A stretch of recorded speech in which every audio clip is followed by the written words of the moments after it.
episode 30 of All the Everything podcast. I'm here with my main man, Tim. Tim, what is going on, sir? Let's just talk about 30. 30. It's a We call nice it round number. We call that the dirty 30 here. The dirty 30.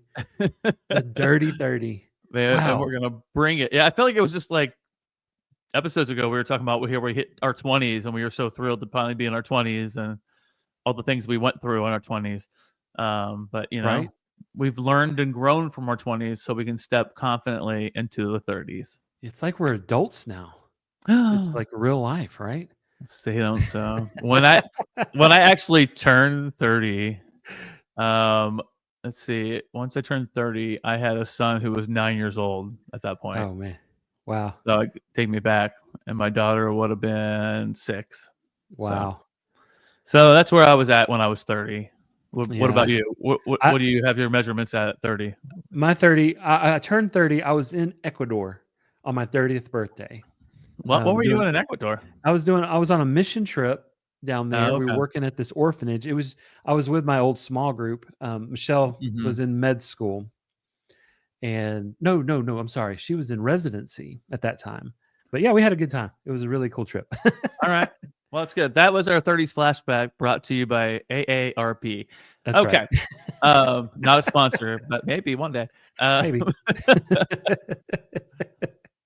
Wow. So last time we've talked, so we just released last week our part 2 of Based on a True Story. So it's been a hot second since we've recorded in real time, and you're going to start to get these kind of sprinkled into quote unquote real time. Right. But I have travels coming up. Billy has travels coming up for the next couple months. So we are doing a lot of bulk recording so we can get, and we got some amazing episodes coming your way too. We really do. Today. And you guys are really going to enjoy them. But yeah, so if you hear things that sound similar or some reason we forgot to change our shirt or put a different hat on or something, it's because we're doing it all the same day. So just bear with us. Right. But since we talked to you last, what happened to you this past week? What were you up to? Oh, well, this last week, it was Lily's dance recital. And it was the sweetest thing ever. She did so good. We're in that dance season right now. And so she had, rehearsals, dance rehearsals, dress rehearsals, like all these things last week. And now this week it's all Chloe and her dance rehearsals and stuff like that. And so we'll actually have to check her out of school early on Thursday in order to get her there in time. It's ridiculous, but hers is on Saturday. But do you feel like you're part of Dance Moms now and you're the dance mom? It's ridiculous. I mean, it is crazy. It is. Oh my gosh, man. It's insane. The amount of running around and stuff. And then during recital is a madhouse. Like buying tickets for recital. Yeah. Those tickets go out faster than NSYNC in the 90s, right? Faster than Taylor Swift. You just see the seats disappearing before your eyes. Right. And when you have 2 kids and having to buy tickets, it's like I was on one computer buying Chloe's and Michelle was on the other buying Lily's, so we wouldn't miss out. It was insane. Oh my gosh. But after Saturday, it's done for the season. So hooray. Woohoo! I mean, not that we don't love our children dancing, right? But woohoo! I'm super excited because Thursday we'll get to watch the practice, and that's when I can actually enjoy it. And then on Saturday is her big show in front of everybody, and we'll be there and support her and get all the pictures and stuff like that. But yeah, man, once I get through these dang dance weeks, man, it's insane. So how about you, sir? What's been going on with you, man? Well, I haven't had to do with any dance weeks, but my daughter is 21, so we've been down that path of all the dance recitals, all the costumes and fitting them right, and the bobby pins and up buns, and oh my gosh, just all that stuff. So I enjoyed every moment of it, and looking at your pictures with Lily, it just made me so happy. She is so freaking adorable, and you could tell she was feeling herself in that outfit. Oh yeah. Just knowing her and gorgeous, that smile and that giggle and everything, that joy she just has for life, just gets me every single time. So that took me back to the days of Lauren. So it was cool seeing those pictures. I really like that. This past weekend we celebrated Mother's Day. Now, we didn't get to do a Mother's Day episode because a lot of things had been pre-recorded. And by the time you hear this, is going to be towards the end of month. So we decided to celebrate Mother's Day month. Right, Billy? That's right.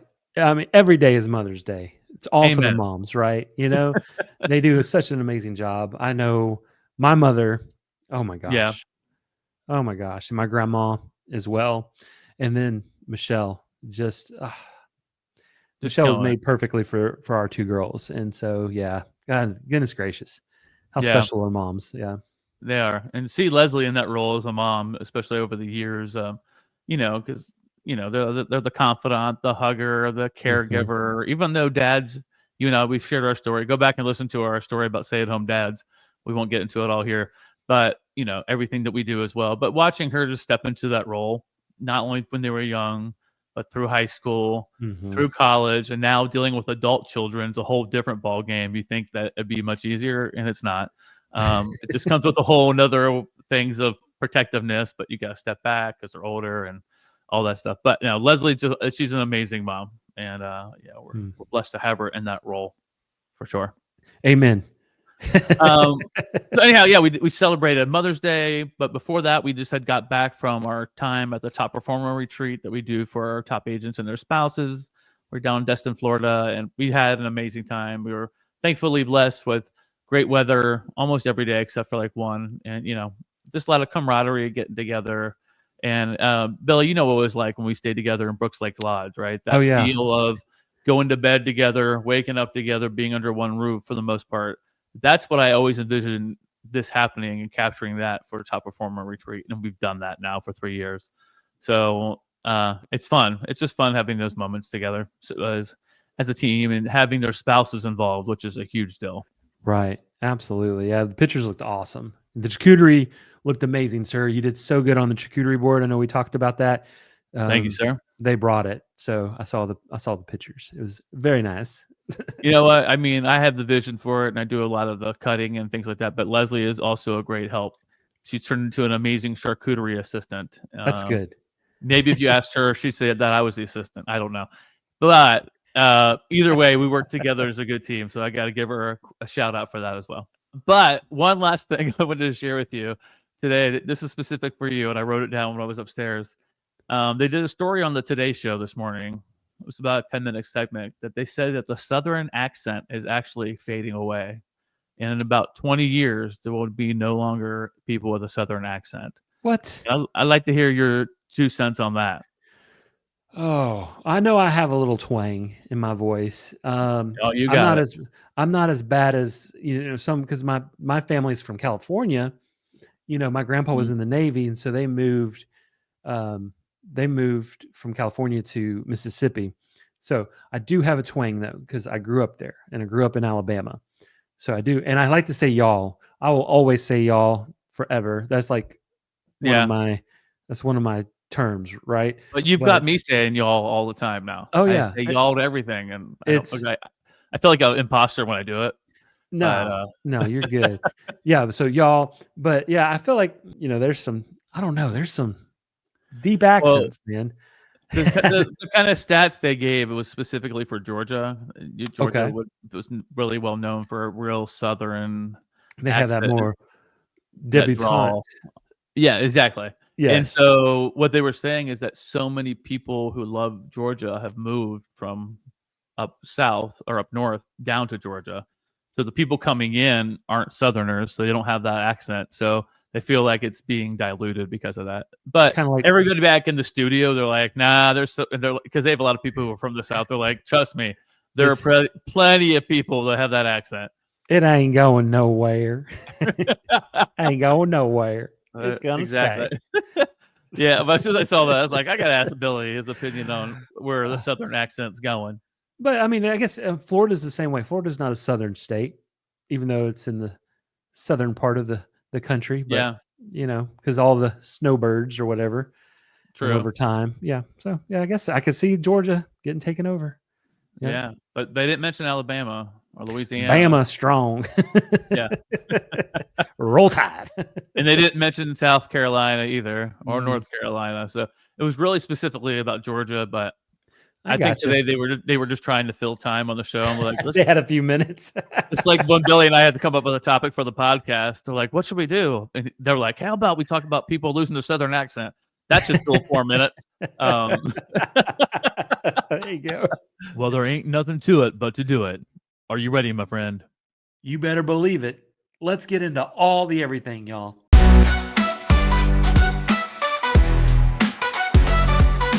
All the everything, we've got it all. We've got it all, small, weird, or tall. So grab your snacks, sit back, don't stress. Cause Tim and Billy talk about the randomness. Formation prone to UFOs. We'll take you where the weirdness goes. It's two guys talking way too loud about stuff that makes no sense, but we're kinda proud.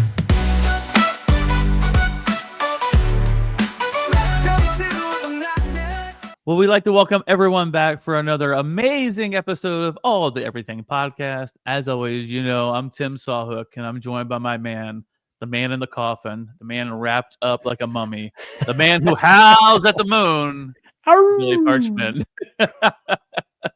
What's up, man? What's going on? You like that intro? Yeah, it's a spooky one.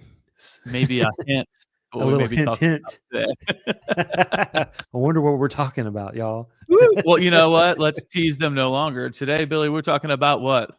Those monsters. Those classic, wonderful monsters of the old. We're talking about the movies from Universal Studios.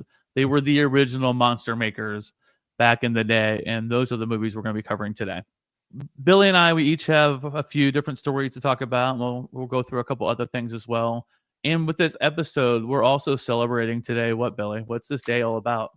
Today, the actual day that this podcast comes out, on Thursday, May 22nd, it is the official grand opening to the public of Universal's Epic Universe.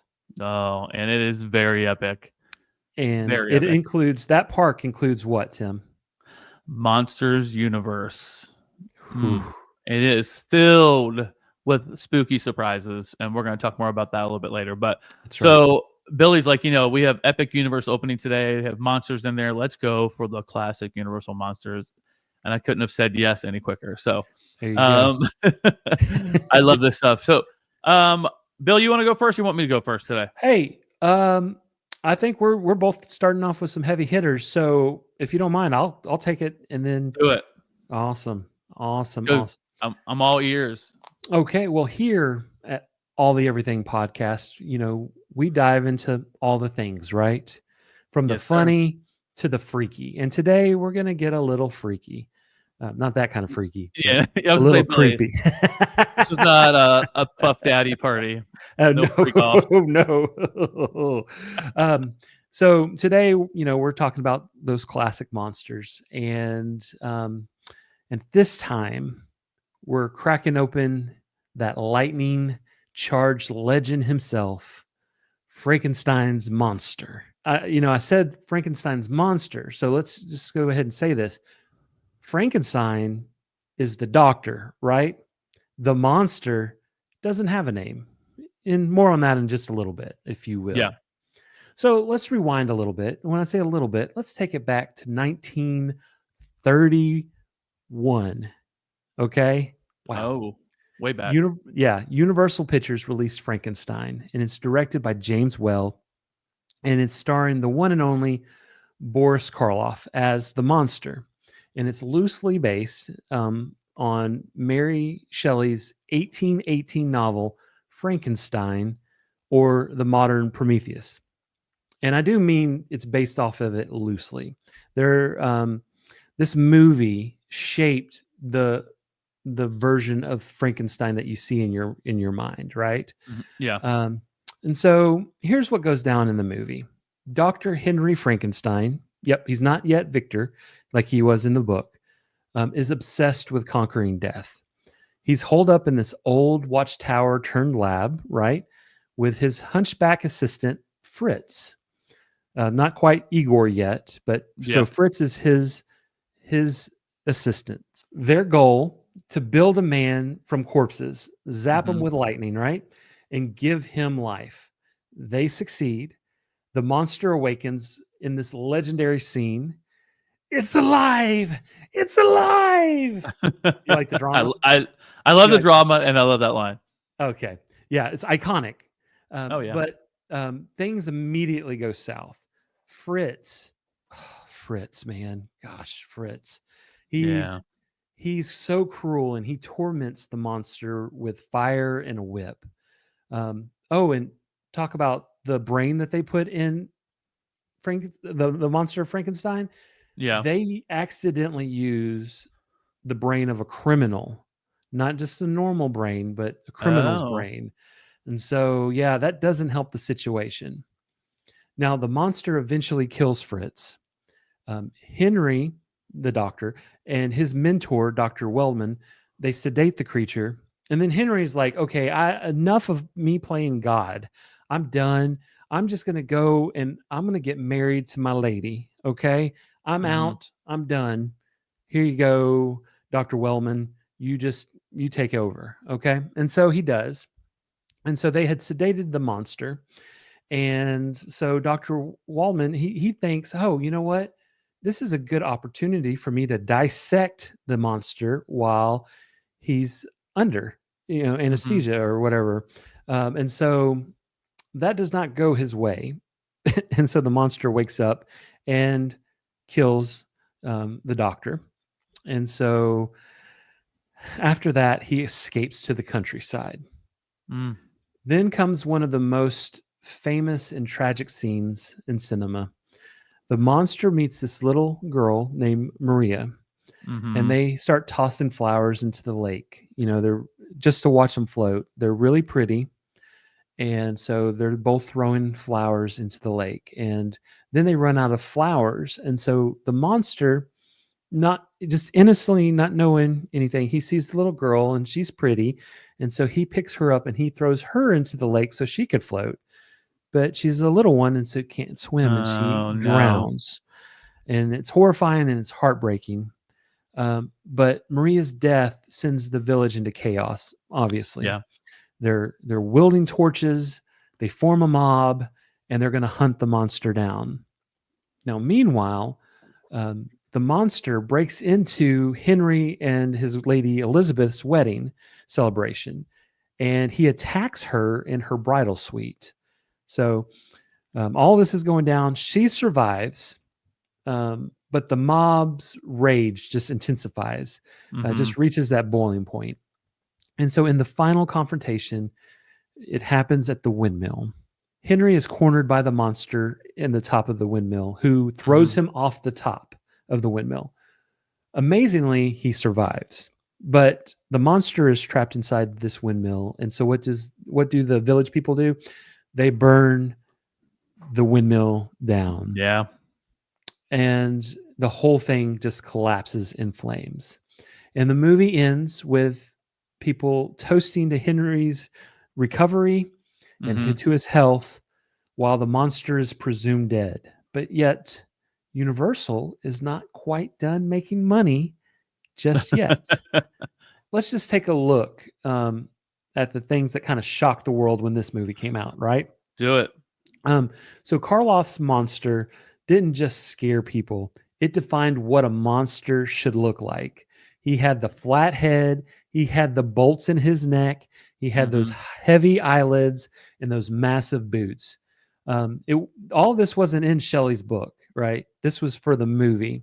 Right. And so this became the vision of what people see what they think of when you hear the name Frankenstein.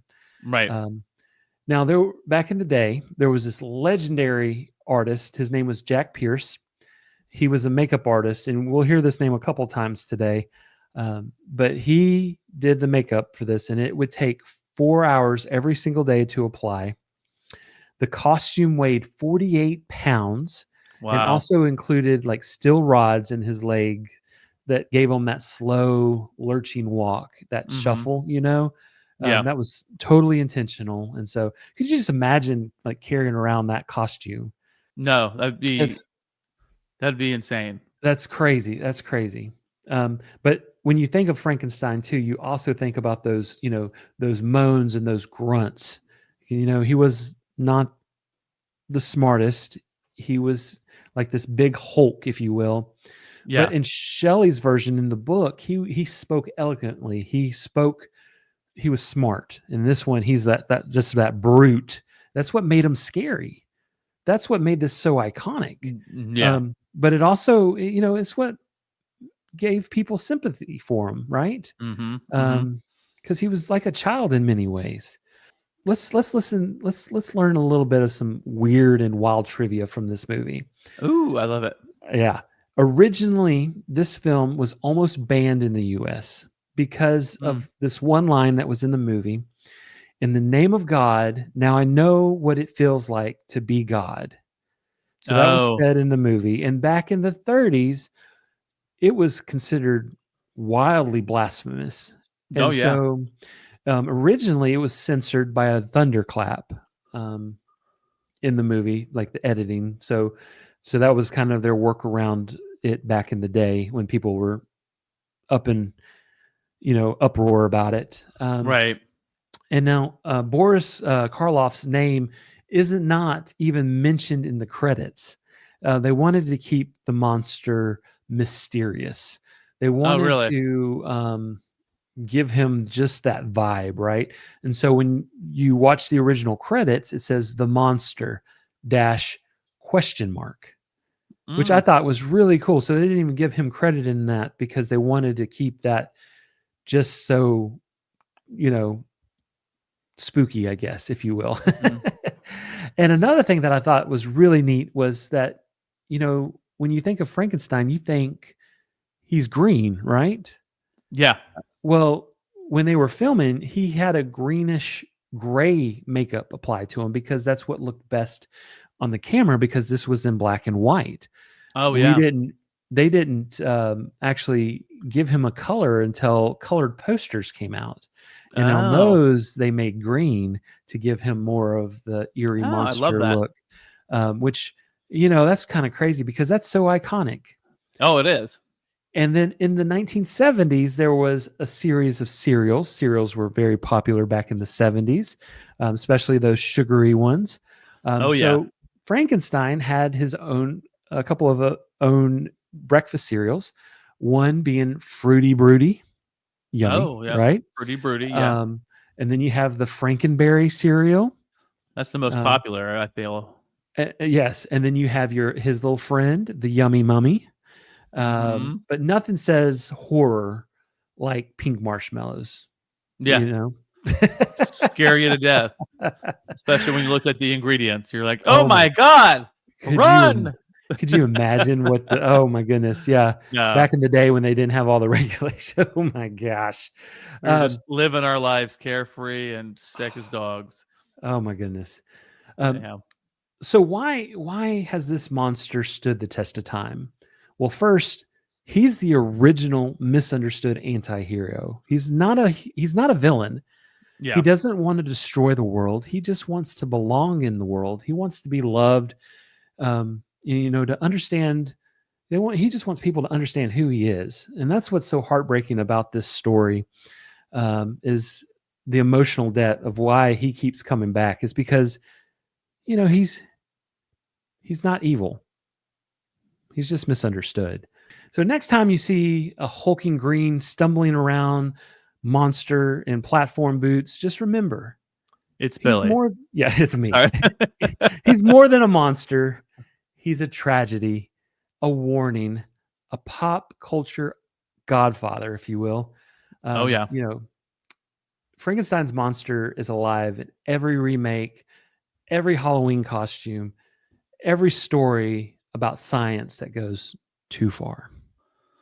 Woo, Frankenstein. There's a lot of little tidbits there that you gave me I had no idea about. Yeah, especially the question mark for who played Frankenstein. That's so cool. I like it. Style points on that. I wish people would do that these days, but you pretty much know who the stars are of every movie anyhow. This can't be like a Tom Cruise movie and you're like, the guy who played this guy and everyone's like, it's really Tom Cruise. We all know it. Right. Anymore. Yeah. Anyhow, you did a great job on that. Thank you, sir. Thank you. So today I'm talking about the original Universal monster, Dracula. Oh, man. Started back in 1931. So let's kick things off with the monster that started it all, the one, the only Dracula. Released in 1931 by Universal Studios, Dracula wasn't just a film, it was a seismic moment in horror history. And it took a centuries-old legend, gave it a face, and one that would haunt pop culture forever. Ooh. Are you scared? I'm very scared. Are you afraid? Ooh, Dracula, he's a beast. All right, let me give you a little synopsis of the film. So the film begins in the fog-drenched hills of Transylvania. Our first character is Reinfeld. He's a British real estate solicitor who's been sent to finalize a property sale with a mysterious nobleman named Count Dracula. He travels by carriage through ominous mountain passes to Castle Dracula. It's a crumbling ancient fortress where time feels broken and the rules of reality start to bend all around you. Inside, Reinfeld meets the Count, played by the legendary Bela Lugosi. Chef's kiss, one of the best Draculas ever. Bela Lugosi, he's a legend. And it's clear from the first moment that something isn't right. Dracula speaks in a slow, almost hypnotic chant. He's charming, sure, but there's a coldness to him, a chill beneath the surface. And then things go sideways really, really fast. Dracula bites Reinfeld. How did that escalate that? How was he sitting around and all of a sudden he bit him? Anyhow, it doesn't matter. Dracula bites Renfield and turns him into a servant, essentially enslaving his will. Together, they travel to London aboard a ship, and by the time it reaches shore, Renfield is a raving lunatic, and the crew is dead. Classic horror move. Everybody is dead. In London, Dracula begins feeding on victims in the night. He targets Mina Seward, a young woman engaged to Jonathan Harker. Mina's transformation begins subtly. She grows pale, weak, drawn to the night. Her father, Dr. Seward, calls in Professor Van Helsing. You know Van Helsing, the movies? Yeah. Professor Van Helsing to investigate, and he quickly suspects vampirism. He must have dealt with vampires before. It's not his first rodeo. That's right. If you watch the movies, you know. The climax is a tense cat and mouse game inside Carfax Abbey, where Van Helsing finally confronts Dracula, driving a wooden stake through his heart. Mina is saved, and the nightmare appears to be over. For now. ... So let's talk about some of the iconic traits that shape the vampire archetype that we know. So Bela Lugosi's Dracula was the snarling, grotesque creature of nightmares. He was something more terrifying, calm, elegant, and eerily composed. And that portrayal rewrote how we see vampires today. Here's some of the traits that stood the test of time that Bela Lugosi had done. The accent. So Lugosi, he was Hungarian. So his thick Hungarian accent made his every word feel both seductive and alien. That line, he says, where I never drink, ... wine, is still quoted to this day. And then the look. Tuxedo, medallion, slick back hair, cape. Dracula became a fashion icon of evil. It's the exact look kids still wear every Halloween, and it's been copied endless times. One of my favorite things is this one here where he talks about the hypnotic gaze. Yeah. Universal used a clever lighting trick, shining a spotlight into Lugosi's eyes to create that trance-like inducing stare. No fangs needed, just those chilling eyes. Do you know that part of the movie I'm talking about? Yeah. Where they shine, and that made it so creepy. It still gives you the bumpies today. The bumpies. The bumpies. That's a whole nother. You might need to see your doctor if you got the bumpies, but let's go with Goosebumps instead. I don't know why I decided to go try out bumpies on the podcast. Sorry, everybody. Gosh. Here, let me give them the crazy eyes, Billy. Give me the spotlight. All right. Lastly, his presence. He moved slowly, spoke little, and barely showed his fangs. It was restraint that made him terrifying. Less was more. In an era where monsters had been crude and exaggerated, Dracula was sophisticated, and that made him deadly. So let's jump into behind the scenes, wild and weird trivia. Ooh. Now, where things get even more interesting, the making of Dracula is almost as strange as the film itself. So they say here, Bela Lugosi slept in a coffin? ? For decades, rumors swirled that Lugosi was so obsessed with the role that he slept in a coffin. That's probably not true. But what is true is that he was buried in his Dracula cape in real life. Wow. Now, whether that's devotion, branding, or a little bit of both, it was still a spooky perfection. Could you imagine this guy who played Dracula? Now you see him laying dead with a cape on. That probably freaked people out. Absolutely. Absolutely. Second thing is English wasn't his first language. Lugosi barely spoke English when he was cast. He learned his lines phonetically, and that's why his delivery sounds so deliberate and strange. It wasn't a choice, it was a necessity, but that ended up defining the role within that really slow and measured response to things while he was talking. And then the third thing, which we usually always talk about as being the best, is there was no musical score for this movie. Here's something modern viewers might find jarring. Dracula had almost no background music at all, other than the opening credits, which was Tchaikovsky's Swan Lake.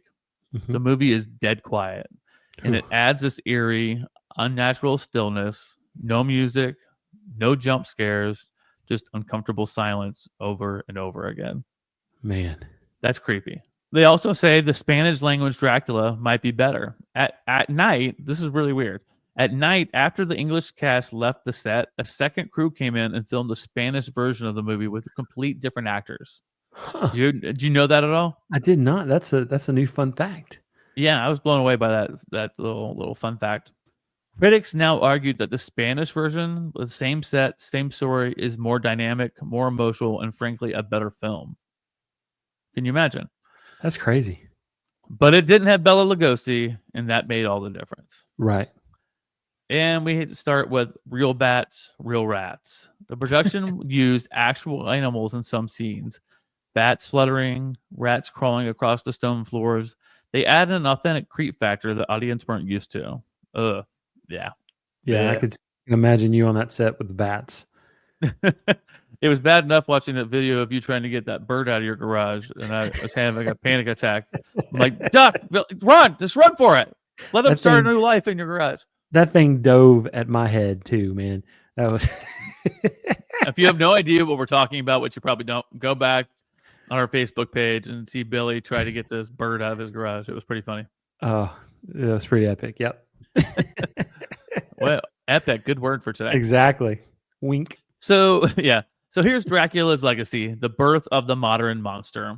You can't talk about movie monsters without talking about Dracula. Here's how this 1931 film left its bite on pop culture. It was the birth of horror franchise. Dracula was the first official Universal monster movie, kicking off a golden age that would bring us Frankenstein, The Mummy, The Wolfman, and more. It proved horror could be prestige cinema and a serious moneymaker. Then they talk about the vampire blueprint. So every vampire film since, Interview with a Vampire, Blade, Twilight, Buffy the Vampire Slayer, True Blood, and What We Do in the Shadows, they all trace their roots back to Lugosi's Dracula. Absolutely. What are you laughing about? Oh, Into the Shadows. No, okay. I'm gonna say it. What did I say it all wrong? Nope.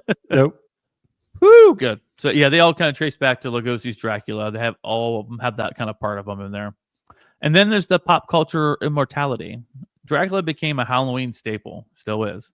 He shows up in the cereal boxes, Count Chocula, and, cartoons, sitcoms, the Munsters, the Hotel Transylvania, and even in children's books. His image is instantly recognizable across generations. And what's one popular one that we didn't mention here? I was going to let you do the voice. I don't know where you're going with that. What is it? Jim Henson? One. Two. We're talking about the Count from Sesame Street. There you go. Where Gosh. he made children afraid. I'm sorry. Billy, I didn't really lead you to anywhere. I was just expecting you to read my mind. So I was like, ooh, don't know. Do a voice, Billy. Do a voice now. Do a voice. There you go. Performance influence. Lugosi proved a monster didn't need to growl, stomp, or even scream. He used silence, stillness, and a presence to become unforgettable. That influenced not just horror actors, but villains of all kinds. Think Hannibal Lecter, his measured approach, even though he's a complete psychopath. Lord Voldemort. He does have that rage, but he also has that quiet stillness about him that makes you want to scream. Right. Then even one of Billy's favorite, Darth Vader. You know, even in his quiet breathing and everything like that, you knew he was crazy as heck. So absolutely. And then there is the cult of Bela Lugosi. Lugosi became so linked to the role that he struggled to escape it for the rest of his life. But in the end, he embraced it. He was Dracula, and honestly, still is. And for my final bite, as we say, for the Dracula, nearly a century later, the 1931 Dracula is still a masterclass in atmosphere and minimalism. There are no flashy effects, no jump scares. It's all mood, all tension, all eyes on one man in a cape with a voice like velvet and eyes like ice. And that is horror royalty. That's right. And they did it. Wow. And they did it in a time when there wasn't an overstimulation of all this other media. It was the original, and to be able to man, that's how all these monsters are. I know. I always wonder what it'd be like to go back to see something like this that you've never seen before. Right. Like now we say we're seeing a horror movie. You get all these things flash through your head what a horror movie is. But to them, just they created this thing that nobody had seen, heard of, and it probably left people terrified, to be honest. Right. Absolutely. Guessing like, does something like this really exist? So that's kind of crazy. Yep. Especially like when movies are new, and that's just a whole new medium in itself. And oh yeah. Oh my gosh. Oh yeah, I didn't even think about that. Yeah. And it was black and white. Crazy. So that's Dracula. But you know, if you're not scared enough, we have some more coming your way, Billy. What do you got next? Next up, we're going to start howling at the moon with this next installment, and that is The Wolfman. And if you see my shirt today representing Billy is the Wolfman. Yes. And he's howling at the bottom. Sorry, can't show my whole shirt. Can I get your best howl at the moon?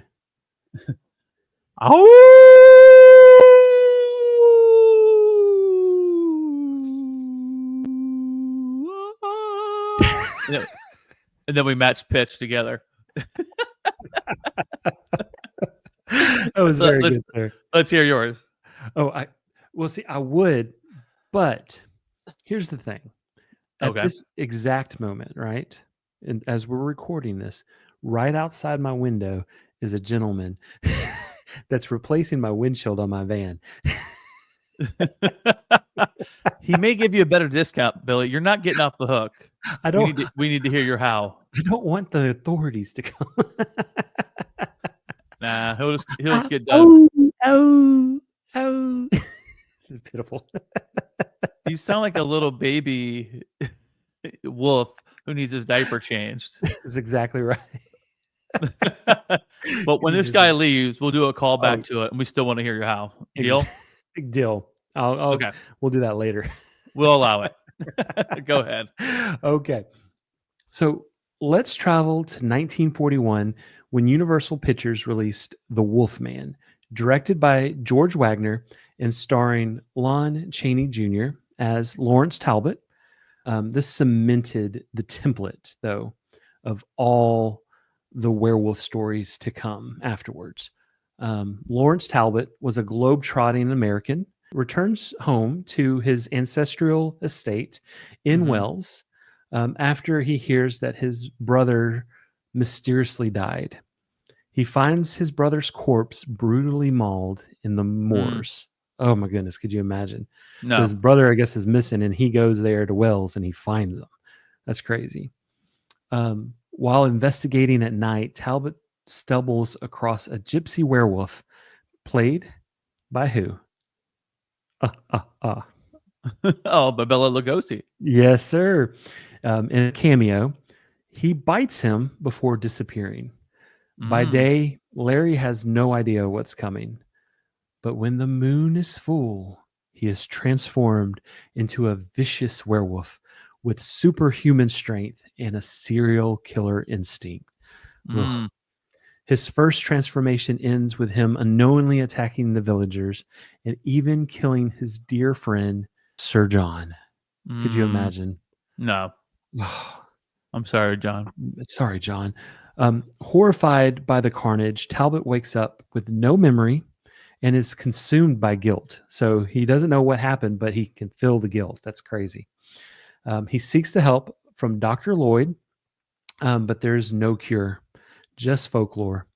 Kill the wolf to kill the man. At the next full moon, Talbot lures himself back to the gypsy camp, hoping to force the wolf to reveal itself so he can end the curse. Instead, a mob hunts the transformed Talbot across the moors. The chase accumulates in a tragic struggle by the cliffs, where the wolf man falls to his tragic death, freeing Larry's soul, or so the film implies. Oh. So, there you go. So that's just the tale of the Wolfman in the original 1941, The Wolfman. Got it. So now let's break down the look and the feel, because the Wolfman didn't just howl. He just, like I said earlier, he defined the werewolf archetype, right? He became what you thought of when you heard werewolf. Right. Starts off with that makeup magic, and enter Mr. Jack Pierce again. Same makeup artist as Frankenstein. On this movie, he used yak hair and yak fur, and he used it in minute strips to apply. So all these different little strips, right? And the transformation would take 5 hours. Wow. To set. And so all that time in the makeup chair was absolutely worth it, because this look was groundbreaking. The morphing shots where Talbot's eyes glazed over and his teeth elongated. Could you just imagine, like in 1941, seeing that on the screen? Oh, no. His posture, becoming the werewolf. It became the gold standard. Yep. His howl became iconic. Yeah. And then he had his torn tweed jacket, his claws bursting through like the cuffs of the shirt, and just like this ragged, look to him that just, it was perfection. It's what became a werewolf on Halloween, right? That's what all of these classic monsters did. They all had their own unique beginning that gave everybody that look. And so, how about some weird trivia for this movie? Well, the original title was almost called The Werewolf of London. Does that sound kind of familiar? Oh, it does. Yep. But the executives at Universal renamed it just to kind of spotlight the werewolf. And so, the Wolfman, it became the Wolfman. So Chaney's howl, that's how Chaney got the part. So he was, he was talking to Jack Pierce, the makeup artist, before all of this happened. And he gave him his howl, like how he would do the howl for the movie. Right. And it just, it made Pierce, okay, that's it. And so Pierce brought it to Universal. This is your guy. And so the makeup artist is the way to them getting the role in the part. He's the gatekeeper. Yeah. He's the gatekeeper. On the last day of filming, like I said, it takes all these different minute strips. It takes 5 hours to apply all this makeup. And so they're coming to the end, about to finish up, and Chaney accidentally sneezes, and he sends it flying, right? And so they had to start all over, delaying the final day of shooting by basically 5 hours. Couldn't imagine that setback. That would have been just, because you're getting ready, you're almost there, and then to have to start back over, and just, oh my gosh, I couldn't imagine. Not a good feeling. Could not imagine. But yeah, in this movie, Larry Talbot, he is both the man and he's both the monster. So it's man versus monster. It's a metaphor, if you will, for the inner beast inside us all. I like that. To take it a little deeper.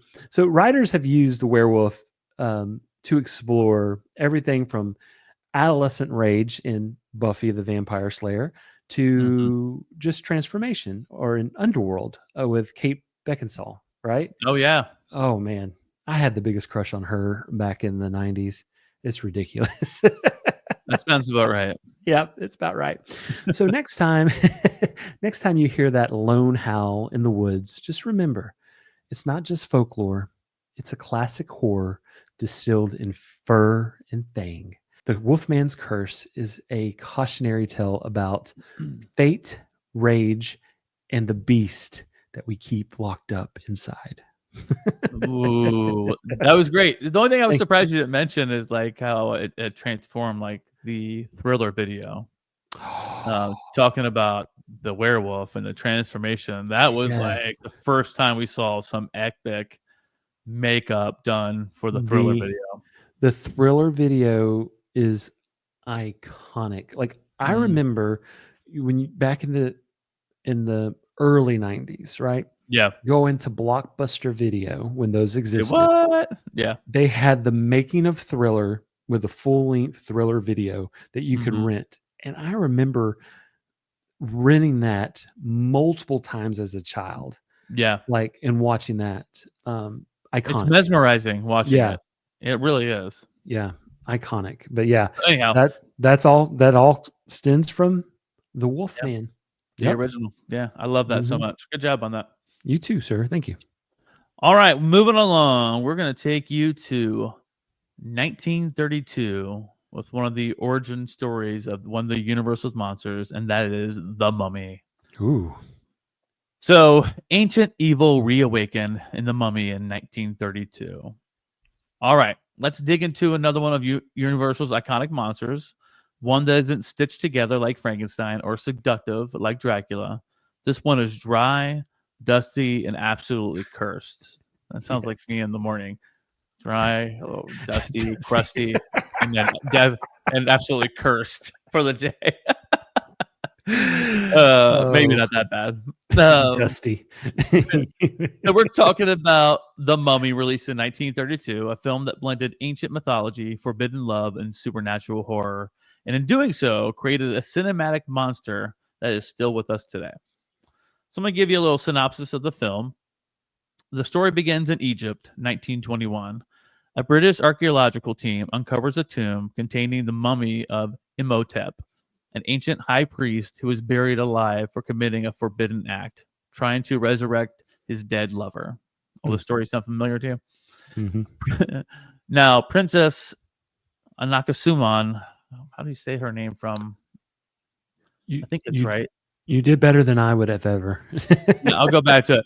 But Princess Anakasuman, alongside the body, they discover the Scroll of Thoth, a mysterious artifact said to have the power to raise the dead. Ooh. Now, you already know where this is going. They read the scroll out loud, because of course they do. And boom, the mummy wakes up. But here's the twist. He doesn't stay all wrapped up. Imhotep slips away quietly into the night. Years later, he resurfaces under the name of Adraf Bey, fully resurrected and disguised as a mysterious Egyptian nobleman, played by Boris Karloff, the famous man. His appearance is haunting, sunken eyes, ancient skin, and a presence that feels eternal. He reconnects with the archaeologists to help them find the tomb of his lost love. But what's he really doing? He's searching for her reincarnation, and he begins it in Helen Grosnover, a young woman of mixed English and Egyptian descent who begins experiencing strange visions.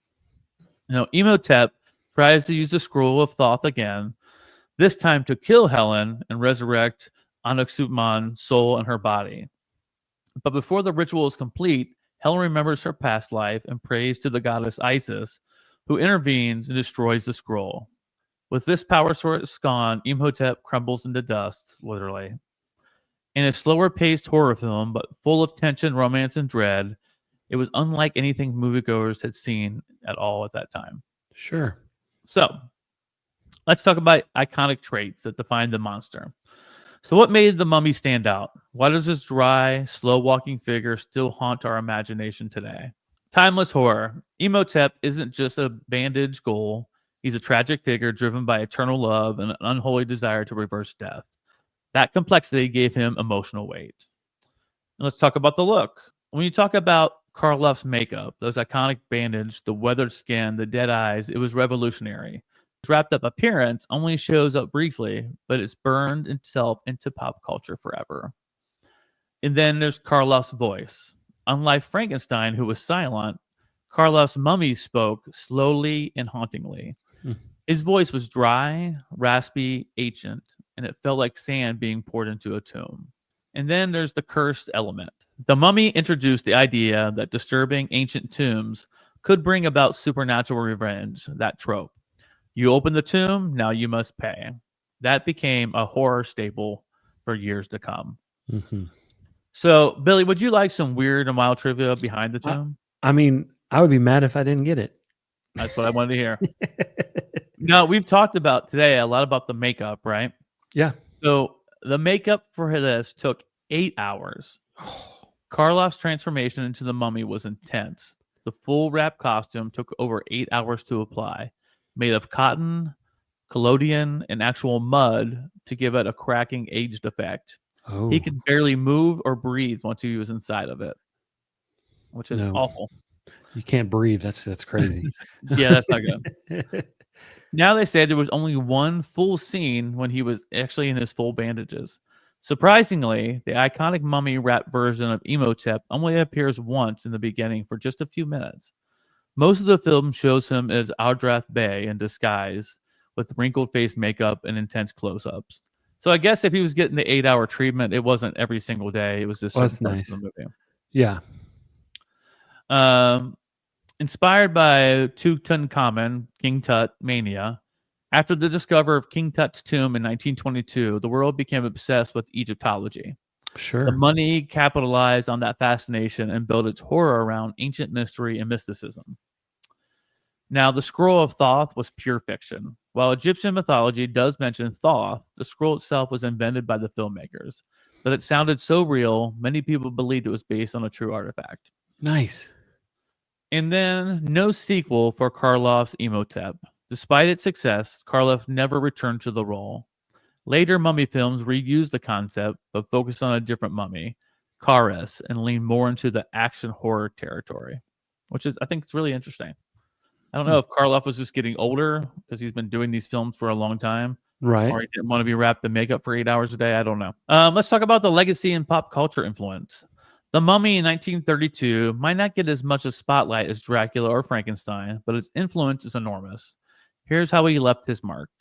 Egyptology and pop culture. The movie helped ignite the West's obsession with ancient Egypt. Think pyramids, curses, golden sarcophagus, and all that got mainstream through this film. The Mummy as a monster archetype, the rat figure slowly stalking his victims, became an image of iconic as a vampire's cape or Frankenstein's bolts. That's right. The idea of the undead curse became a horror genre all on its own. People worrying about everyone coming back from the dead to get you. The action horror evolution. Universal would reboot the Mummy multiple times, especially with the 1940 sequels. But the biggest revival came in 1999 with The Mummy starring who? Brendan Fraser. Good old Brendan Fraser. Mm-hmm. An Indiana Jones style adventure horror film that brought the story to a new generation. Now, Billy and I have talked about this. We love the Mummy movies. Oh, love them.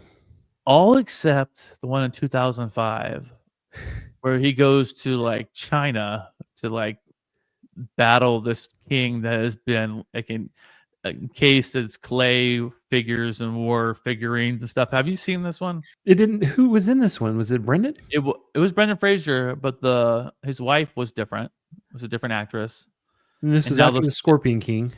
Yeah. And his son is now older. He's an adult. I feel if Brendan was in it, I saw it, but it would have had to been 20 years ago. Oh, it when was it since came out. 2005 when it came out. Yeah, Yeah. 20 years. Yeah. Golly, yeah, I don't remember it though. I didn't even know it existed. The other night I was flipping through the Mummy movies. I was going to watch one or two of them, and I saw this one. I'm like, what? I didn't even know it existed. I don't know how I missed it. Anyhow, Right. multiple times the Mummy was with Brandon Fraser. So, And it was terrible. Did you watch it? yeah, it was different because you didn't have the same actors and actresses, and it's just different because it's not in Egypt. It's based in China, and they go after these old ancient king who try to kill everybody. They Rocky Sixed it, huh? Or Yeah. whatever. Yeah. They should have just left it. Yep. Mm-hmm. Yeah. If it would have stayed in Egypt and got all that stuff going on with the original Mummy and all that, I think it would have been better. Binge worthy. But anyhow, if you get a chance to watch it, check it out. Let me know what you think. Sure. Let's talk about romantic horror roots. What makes Imhotep stand out is why he's doing all this, not for power or vengeance, but just for love. Twisted, yes, but also tragic. This emotional core gave later horror stories permission to be more than just a slash and scream. They could have a heart too. And then finally, there are homages everywhere you go.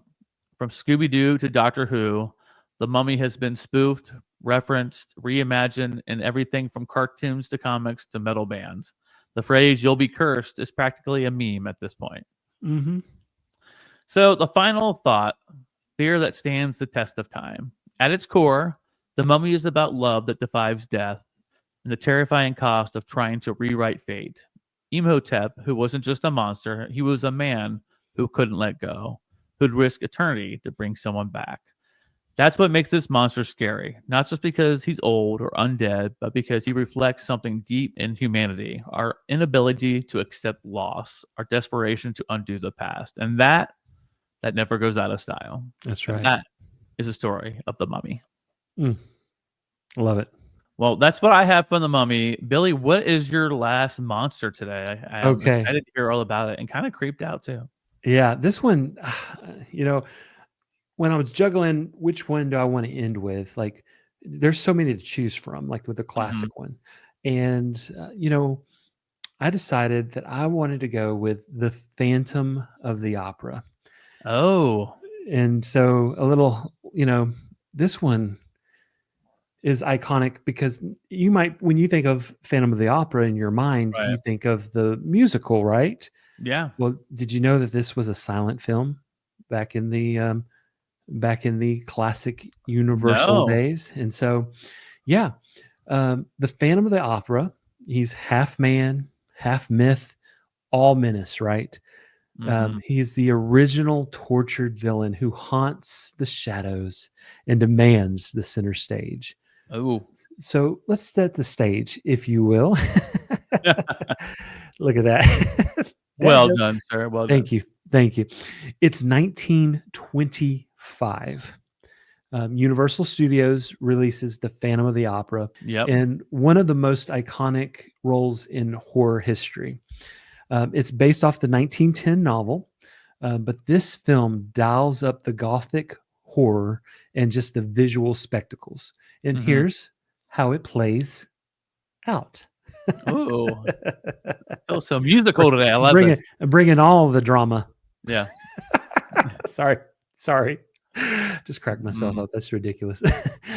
So the Paris Opera House is thriving, but strange things are happening. They're just plaguing the building. There's talk of this mysterious figure haunting the catacombs, a masked man they call the Phantom. So when the lead soprano, Carlotta, is threatened with disaster, if she sings, the Phantom does not like her. But she refuses to back down. And so the Phantom, he makes good on his threats. Since she's saying, what does he do? He crashes this massive chandelier into the audience during the performance. Panic just goes everywhere. Enter Christine. She's a young, talented understudy. The Phantom is absolutely obsessed with her. And he becomes her secret vocal coach, whispering through the walls and demanding that she replace Carlotta. Christine believes that he is the angel of music sent by her deceased father.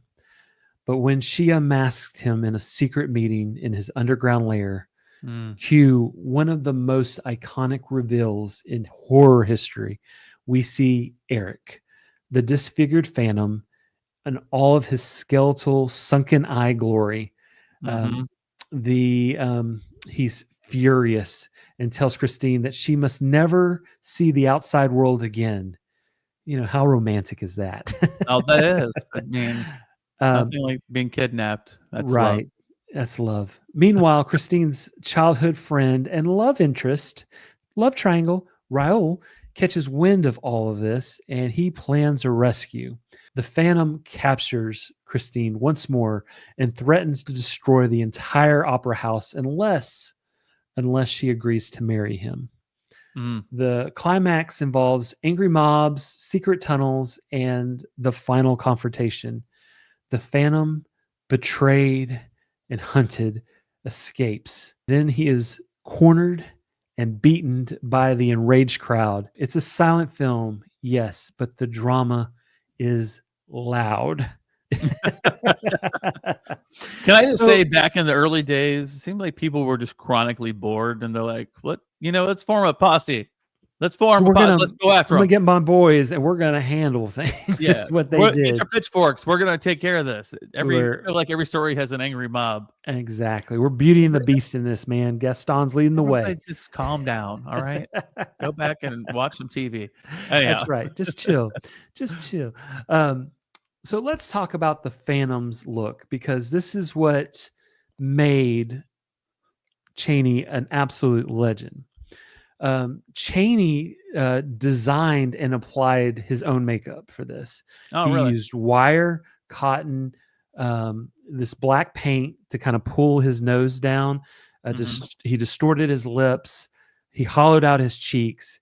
And when the mask came off, the audiences screamed and some fainted. Sure. It was like, this is 1925. And then just to see this on the screen, this is like pure terror. And so he's making folks faint. It was a full mask, not like the half mask that we get in the musical or the remake movie and stuff. It was a full face reveal. And so, yeah, it was pretty epic. The Phantom's underground lair beneath the Opry House, it had all the candles, a lake, a pipe organ. You know, it became like the picturesque, perfect example of like a gothic villain's den. You know, something that you would see in like Scooby-Doo or Batman. Yeah. I'm glad he had a nice den to retire to for the evening. Exactly. He liked to.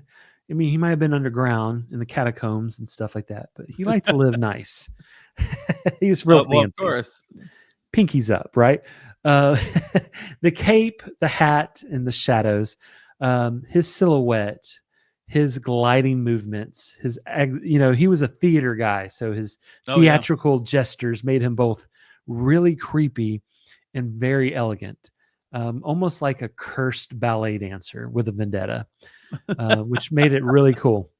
The catacomb scenes, going into some wild trivia, they used actual human skeletons.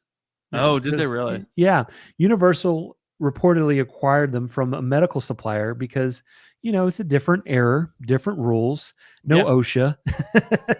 So, yeah, they can just use real human skeletons, which I guess provided the authentic look, if you will. Okay. The film had multiple endings. Early audiences hated the original romantic conclusion of the film, so the studio went back in, added the mob justice scene just to satisfy the people's like vengeance that they desired, and so they went back. We tried to give you love, everybody, but it's not good. No, they weren't having it. So we're going to beat them down with the mob. nobody knew what Chaney looked like with the makeup on. He did not reveal it to anybody, including the director of the film. And so when he took off his mask filming, that was the first time anybody saw it, which was really crazy. It added to the suspense and shocked everybody. He pulled out all the stunts with this, right? And while the film came out first, The Phantom of the Opera would become the longest running Broadway musical decades later. Mm-hmm. By the legendary who? That would be Andrew Lloyd Webber. Yes. Yes, sir. The master. He spoke to me in the Phantom of the Opera is here inside your mind. There you go. Sorry. Words. Oh, goodness gracious. I love the Phantom. That was like one of the first Broadways that I ever saw. And Same. It was just iconic. I went there with Leslie on a date. I took my lady out on a date for it too. It was real nice. Yeah, I've seen it probably like 3-4 times. I'm be honest, like by the third time, I was starting to fall asleep during certain parts. Not because it is good, but it's kind of slow paced and yeah. I really enjoyed the movie that starred. This was right back in the day of 300 as well, when 300 came out. Gerald Butler. He was in that. He played the Phantom. So, you see the Spartan that is so hot back then, super popular, and then you wouldn't even realize that it was him singing as the Phantom. So kind of crazy. So is the Phantom a victim or a villain? He's this classic tragic figure. He's horribly disfigured, yes, but he's driven by love. But he does it in a way that's psychotic. What? Kidnapping someone and forcing them to marry you, or you're going to kill everybody in the whole Phantom? So unlike Frankenstein's monster or the Wolfman, the Phantom is terrifying because, he's both intelligent and poetic, but he can just manipulate people altogether. His obsession with Christine taps into the theme of art, control, and love, but in a psychotic way. Jeez Louise. His influence on film includes The Phantom of the Megaplex. Have you ever seen that Oscar-worthy movie? Me neither. The Hunchback of Notre Dame and V for Vendetta, which I love. Oh, okay. Yeah, it definitely has that same vibe, right? The Phantom of the Opera. I love it. It was funny when you were talking about it. If you saw me looking away, I was looking at what films came out in 1925 and like where they ranked. So the number one film of 25 was The Gold Rush, starring Charlie Chaplin. Okay. Film number 2 was called Battleship Potomac, and that was like it didn't say who it starred. It was like a Russian battleship thing. Okay. But your film was the number 3 film of the year, The Phantom of the Opera. There you go. Terrifying all the folks, making them faint in the streets or the movie theaters. All right. For my final monster story today, we're going to talk about the monster that swam out of the shadows. And this is the creature from the Black Lagoon. That's right. Now, if you think Universal monsters, your mind probably goes straight to the big hitters, Dracula, Frankenstein, the Mummy. But in 1954, Universal dove headfirst into something different. Something that emerged not from a Gothic castle or a cursed tomb, but from the deepest, darkest part of the Amazon.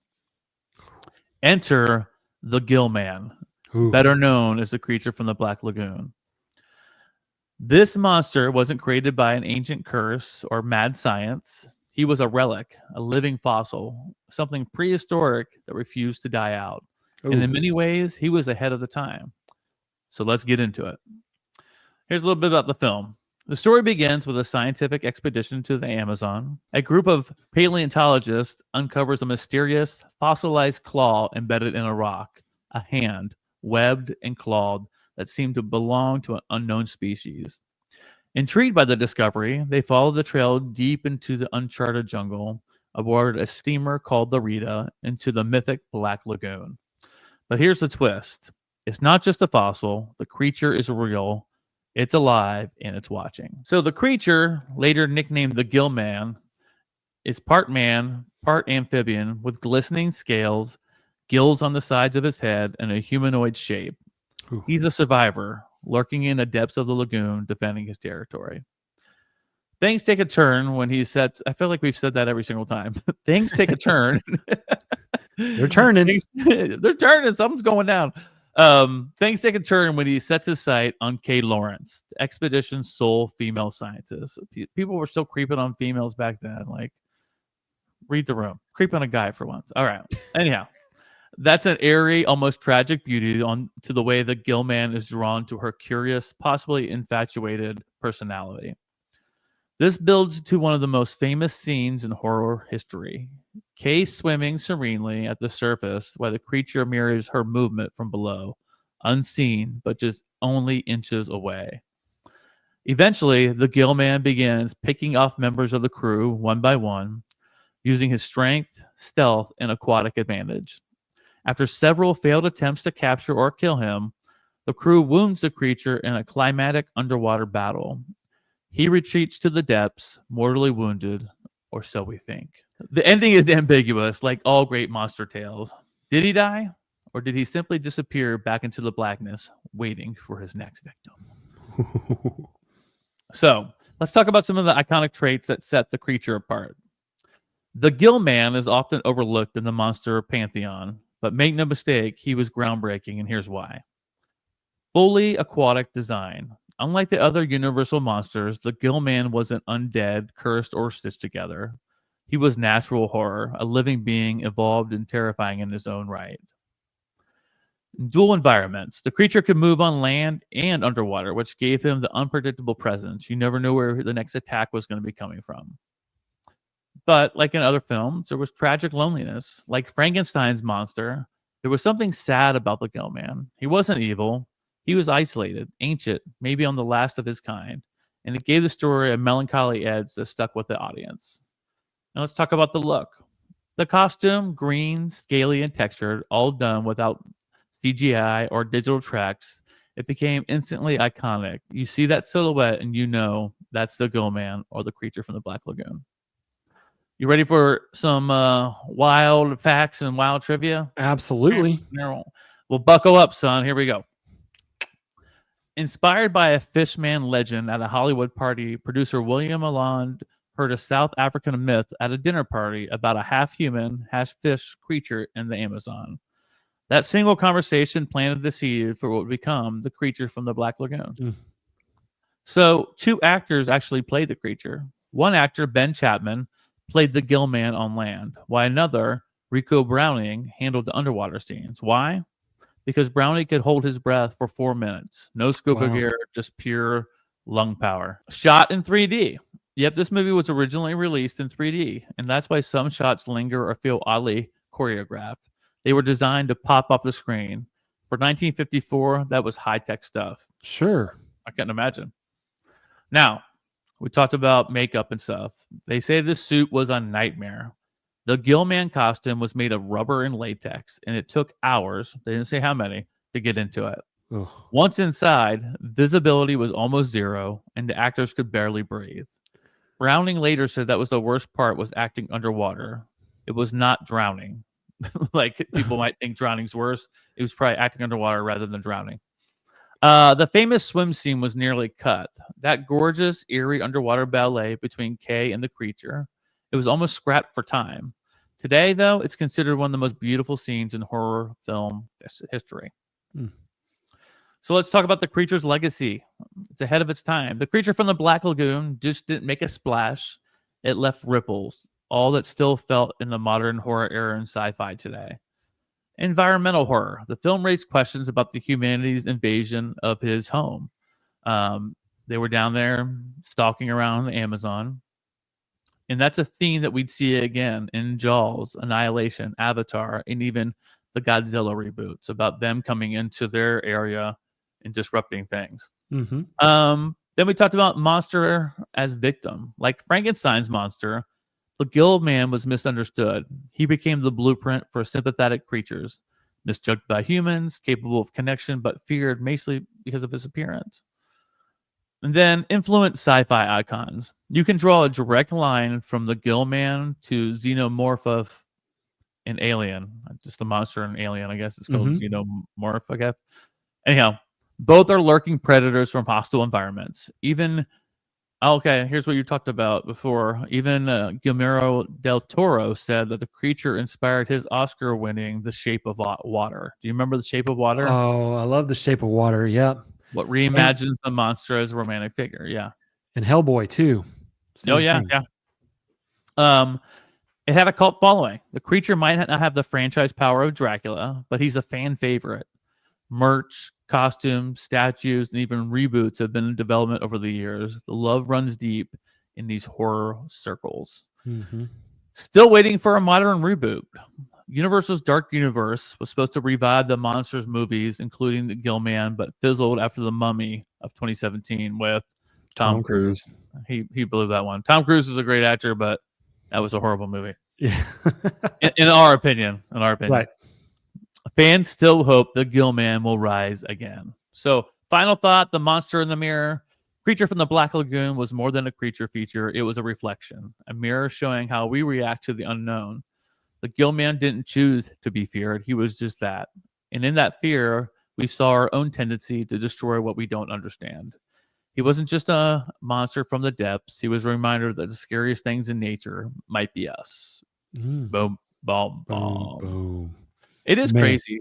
The things that scare us the most are things that are unnatural to us. You know, you might see somebody walking on the street who's disfigured and you're off put by them, not because anything they did to you. It's just something they have in their body and stuff like that. And I don't say I react to stuff like that, but I think as a culture that happens. If somebody looks different, then they're scary, right? They're misrepresented. So that is my story about the creature from the Black Lagoon. Oh man, so many monsters. So many monsters.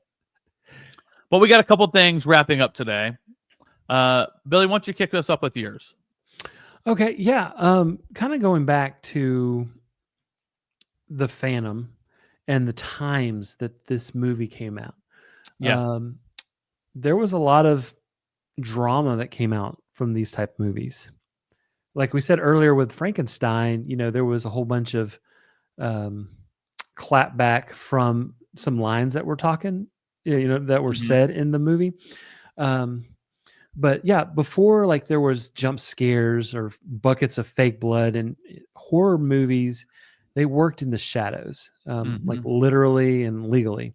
So like when the Phantom of the Opera hit theaters in 1925, Hollywood was still in its like Wild West era.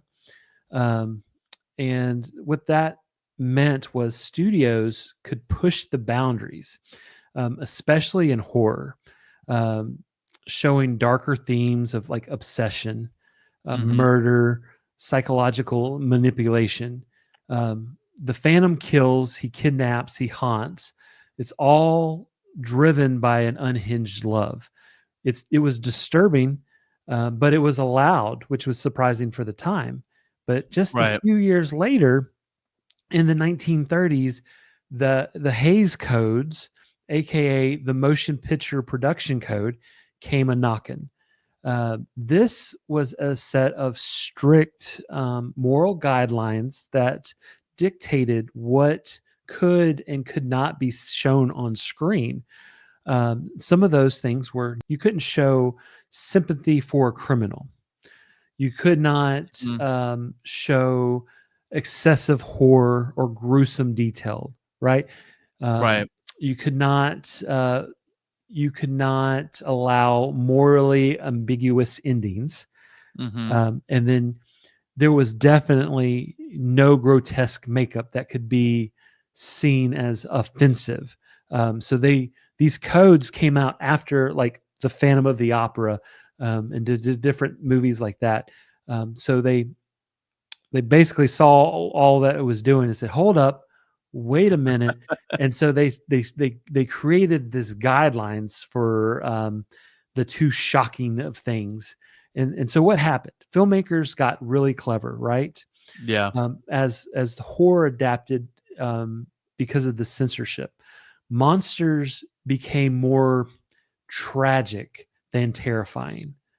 Because this, like I said, Phantom of the Opera happened in 1925.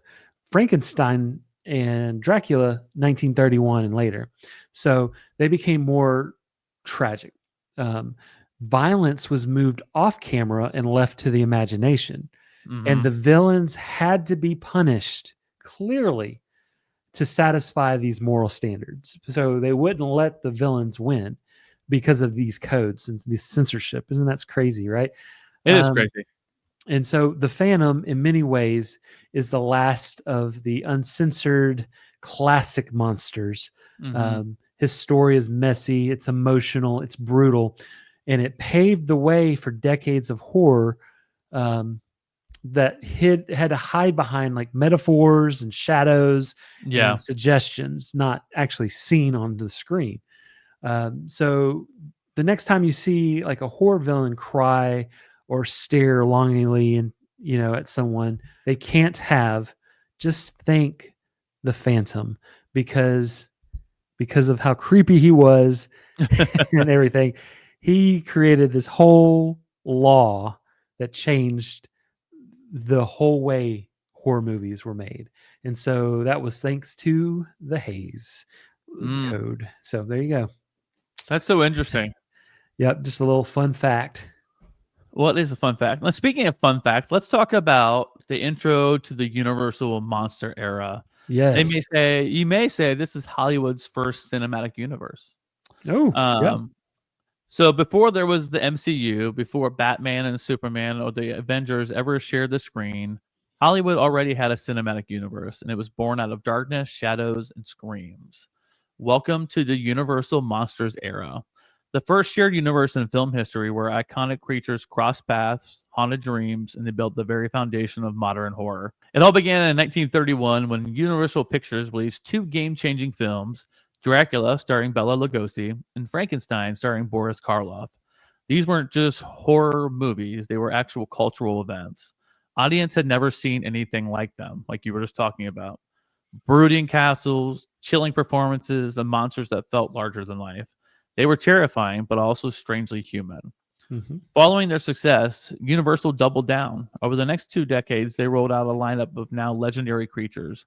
The Mummy in 1932, The Invisible Man in 1933, Bride of Frankenstein 1935, The Wolfman you talked about in 1941, and what I just spoke about, the creature from the Black Lagoon in 1954. Each monster had their own origin story, mythology, unique look, but what made this universe groundbreaking is what happened next. By the mid-1940s, these monsters started crossing over. We got mashups like Frankenstein meets the Wolfman, The House of Dracula, House of Frankenstein, films where multiple monsters would appear in the same storyline, sometimes fighting, sometimes teaming up, always wreaking havoc, though. They were the original crossover events decades before Marvel made it cool. And Marvel did make it cool. Yep. And while each monster was terrifying in their own right, they also represented something deeper. Dracula symbolized seduction and immortality. Frankenstein's monsters showed the horror of a man playing God. The Mummy was about eternal love, ancient curses. The Wolfman explored inner rage and duality. And the creature from the Black Lagoon tapped into the fear of the unknown and what lurks just beneath the surface. So these weren't jump scare monsters. They were metaphors. They were misfits. And in some weird way, they were relatable. The Universal monster films shaped not only horror, but cinema itself. They introduced moody lighting, iconic makeup effects, and the idea that horror could be beautiful. Directors like Tim Burton, Guillermo del Toro, we were just talking about that, whose name, and even Steven Spielberg all cite the Universal era as a huge influence on their films. And get this, Universal Studios didn't just change movies, they literally changed theme parks. Their monsters became attractions, merchandise, and icons. For many fans, they're still facing the face of horror today. So whether it was black and white in a 1930s theater or late night TV and reruns in the 80s, these monsters connected generations. They were creepy, tragic, powerful and united in one of Hollywood's earliest shared universes. Before superheroes, before sci-fi franchises, there were monsters, and they ruled. And that was all about the original cinematic universe. And so, with that being said, let's talk a little bit about what we tied this whole episode in today. And it's about the epic universe being open today. But not all the worlds we're going to talk about today. Today, we're going to talk specifically about the dark universe. Mm-hmm. And that's where monsters rule in this park. And so I'm going to talk to you about two different rides that have there. First of all, when you walk into the land, I'm not going to get everything away. The theming is just incredible. They have something that looks like fences that line the whole way, but the fences are actually made of individual tombstones, kind of lining the entire town. What you have is the first ride when you get there, and it's called Monsters Unchained. And that I did all of Epic Universe for 3 days. That was my favorite ride that we rode like 5 times. Absolutely, I could not get enough of it. In that ride, you have the Hunchback of Notre Dame, you have Phantom of the Opera, you have Frankenstein, you have Dracula, you have the Mummy, you have the Wolfman, and they are everywhere in the story. The basic premise of the thing is Victoria Frankenstein. He's the granddaughter of the original Frankenstein, and her main goal in this whole process is she's working with Frankenstein. He's part of like the actual Frankenstein monster. It's like part of her crew working together, and their main thing is to have complete control over Dracula. Like Dracula will be controlled, all the monsters will bow to her, right? She has complete control. Well, as you can guess, that doesn't go well. So the whole ride is Dracula breaking loose and all these different scenes, and then you're chased by the Wolfman. Oh, and who I forgot to leave out, so I thought about was the creature from the Black Lagoon. You see him come up from beneath, and it is creepy. It's quick, and you just want more of it. The ride's fantastic. It's so fun. It's so charged with energy and scariness, and I cannot get enough of that one. So that's Monsters Unchained. So Bill, you're gonna have to get there and check out this ride. Oh, I cannot wait. Cannot wait. Then they have another ride called, I think it's called Revenge of the Werewolf, and that is a roller coaster. And I don't love roller coasters anymore. But I decided, since that was the first ride we ever rode in the whole park when we went in, but Leslie didn't know to warn me. But not only are you going through these different loops, your car spins the entire time, which I don't do those kind of rides. No. And I thought I was going to die. But taking that, my fear and all my issues I have, it was a really fun roller coaster.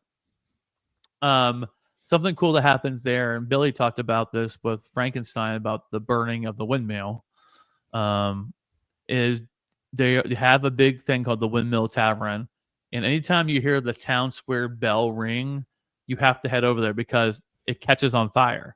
Yeah. So fire is set on top of the windmill. It is so cool to see, especially if you know origins of the story and things like that.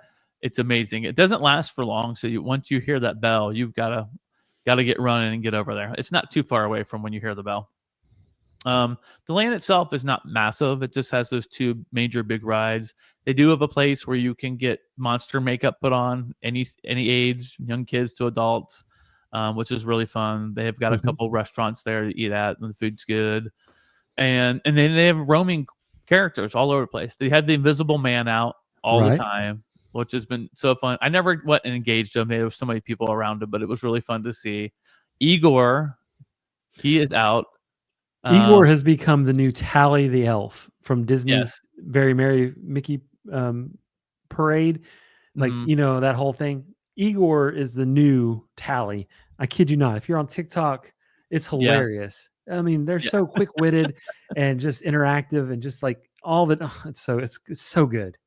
Well, the Igor that takes place in the ride, because he's in the ride as well, they have that same creature walking around, looks just like him. And he's a different kind of Igor than you've ever seen before in a film. I guess I could say the word is kind of pervy. I'm not kidding. Once you ride the ride, you'll see what I mean. Okay. Anyhow, but they have him roaming around. I also got to go meet Frankenstein, and I got some pictures and video with him. And then the next day, where my wife was riding ride to somebody else, I went back, and it was Frankenstein and the bride of Frankenstein. They were together.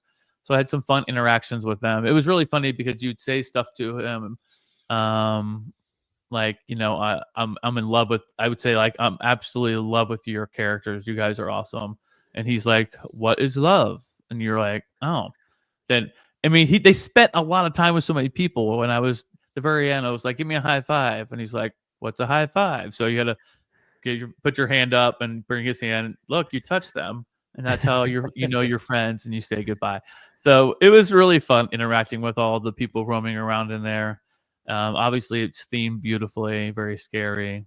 And if you have not been to Epic Universe and you don't sure about it, you can book it through exclusive travel partners. And specifically, Billy can be your agent and get you booked to go down there and experience Epic Universe. Because not only do they have Dark Universe, they have Super Nintendo World. It's like you're just back in your early days of playing Super Nintendo and Mario. It's unreal.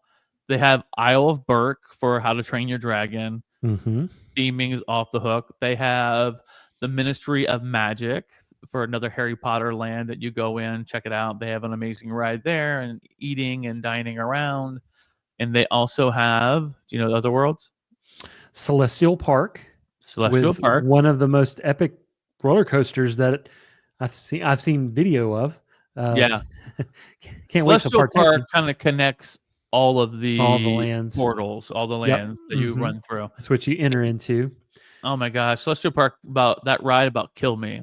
That day I was all about being brave. Like, I have to do it. Like, I'm here when other people can't be here, right? They sent us ahead of time to check these out. So I did it.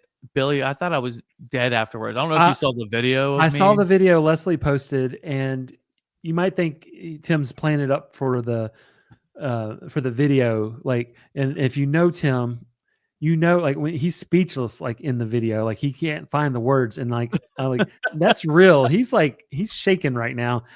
I felt so awful after that ride, but anyhow, those are the amazing worlds. Again, if you want to check out Epic Universe and Universal Studios in Orlando, Florida, again, exclusive travel partners can get you there. Go to exclusivetravelpartners.com. Click on About Us, scroll down to Billy's beautiful face, and let this guy book you a vacation and check it out. So much fun, so much to be had there. And we are so excited for all our friends at the Universal Resorts, especially in Orlando. I know a lot of hard work, imagination, dedication have gone into this park to finally be open to the public. It's a special time because it is a special place. They put a lot of hard work in, and we're super excited for all our friends there. Today was a monster juggernaut. I hope you guys enjoyed it. Taking a step back in time through all the original OG monster movies. Billy, did you have fun? I had a blast. I was looking forward to this episode, and I mean, all the days. This is a great day for this episode to come out. With Epic and everything coming out. So I hope you all enjoyed. I hope y'all learned something new and was entertaining. I did. Yeah. So I did. Every single time you had like a quick new tip about something, I was like, oh, I didn't know that at all. That's pretty sweet. Billy, where can they connect with us at? Let us know about this Amazon gift card giveaway. Hey, everybody. So if you leave a 5-star written review on Apple Podcast on the app, if you have an Apple phone or you have a MacBook, you can just click on the little purple icon, go to All the Everything Podcast, and then just leave us a 5-star written review. We're going to pick some new reviews, and we're going to give away some $25 Amazon gift cards. That's all you have to do. That's all you have to do. And then also, if you want to hype us up on social media, tag us in a post, hype us up, help us get the word out. We're doing a whole nother contest over there. We'll see that when you tag us. We'll take a screenshot. We'll save it when we do a drawing.